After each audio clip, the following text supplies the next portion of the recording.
Our world is a busy place, full of distractions, stressors, and demands. We often rush through our days, mostly on autopilot, moving quickly from one thing to the next. Many of us are rarely living in the present moment. Mindfulness can help. Jon Kabat-Zinn defines mindfulness as the awareness that arises through paying attention in the present moment, on purpose, without judgment. For young people, Dr. Amy Saltzman defines mindfulness as paying attention here and now with kindness and curiosity, and then choosing your behavior. When we bring our attention to the present moment, we begin to notice and experience things that were there all along, yet out of our awareness. We spend much of our time thinking about the past or worrying about the future. Our thoughts are rarely in the present moment. And the truth is, now is the only moment we have to be alive. Mindfulness can help us live more fully in the present moment. Here are a few things that mindfulness is not. Mindfulness is not a to-do list or set of instructions to follow. Mindfulness is not a religion or trying to clear your mind and think about nothing. Mindfulness is a way of being, not a way of doing. It is noticing the present moment. There is no one right way to be mindful. Some common mindful practices are mindful walking, mindful eating, meditation and breath awareness. It doesn't require any formal training, equipment, or instructions. Simply bringing your full attention to your breath is being mindful. It's simple, yet not easy. Likely, soon after you start to pay attention to your breath, your thoughts will wander to something else. You can notice and then choose to bring your thoughts back to your breath. This is being mindful. Before you know it, another thought will come. And another. And another. Being mindful can help us be less reactive and more responsive. Say you are getting ready to cross the street and suddenly a car cuts in front of you.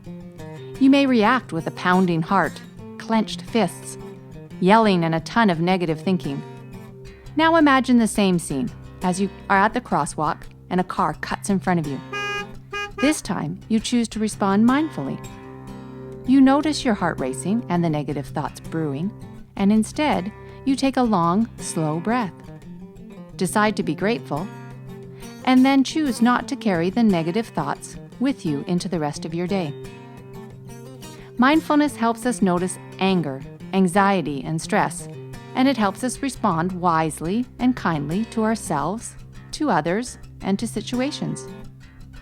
Happily, by being more mindful, you will also notice and appreciate more of the little things in life that can increase your sense of joy and gratitude.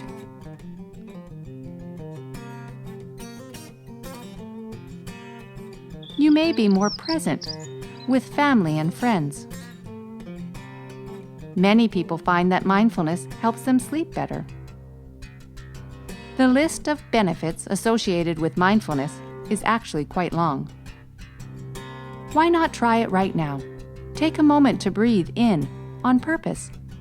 Then slowly and intentionally exhale. Notice something near you. Look at it with new curiosity. Be grateful for this breath. Be grateful for this moment.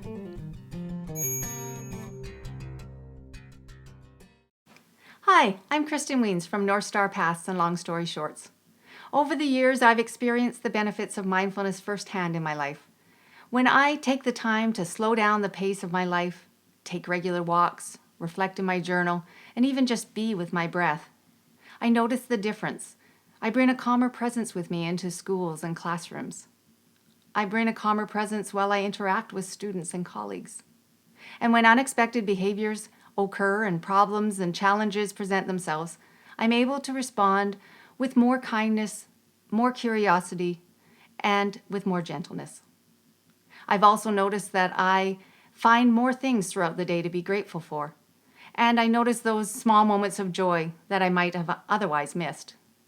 Outside of work, I also notice I'm more present with family and friends and more able to strike a balance between work, play, and rest. For those of us working in inclusive education, I believe mindfulness can be a huge benefit. When we're planning and supporting students, it's often the small details that matter the most. Mindfulness can help us be more aware of those small details that make such a huge difference. In this next video, we offer a few examples of how mindfulness can help those of us who are supporting inclusive education in schools. Mindfulness can be helpful for those of us working in inclusive schools, supporting individuals with diverse abilities. Dr. Amy Saltzman defines mindfulness as paying attention here and now with kindness and curiosity, then choosing your behavior. Schools are busy places with many demands on students, educators, and support staff. As a result, we can find ourselves rushing through the days almost on survival mode as we try to meet as many needs as possible. Research has shown that mindfulness can help educators decrease stress and increase job satisfaction. In inclusive classrooms, mindfulness may help us in more specific ways as well. Mindfulness can help us notice opportunities for inclusion. Meet Tony. He's 13. He uses a wheelchair and is nonverbal. Alex supports Tony at school. She has been practicing mindfulness during her workday. Last month, she was trying to get Tony to engage with his calendar routine. She noticed that instead of paying attention to the calendar, Tony's eyes were drifting out the window to a class that was playing soccer. She saw this as an opportunity for Tony to interact more with his peers.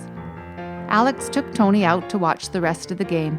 He loved it, and after that, Alex arranged for Tony to keep score during the gym class and help with the equipment. Now students say hello to Tony when they see him in the hall. Before, they would have walked right on by.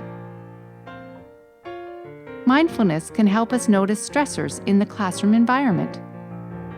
Cheryl loves spending time in the sensory bin. It is one of her favorite times of the day. But today, instead of calming Cheryl, her time in the sensory bin seems to cause her distress.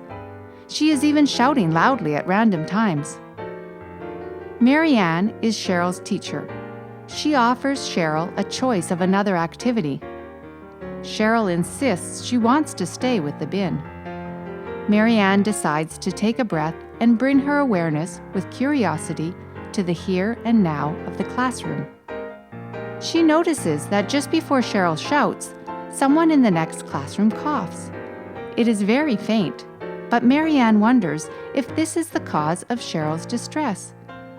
Marianne moves the bin to the other side of the classroom and offers Cheryl some noise-canceling headphones.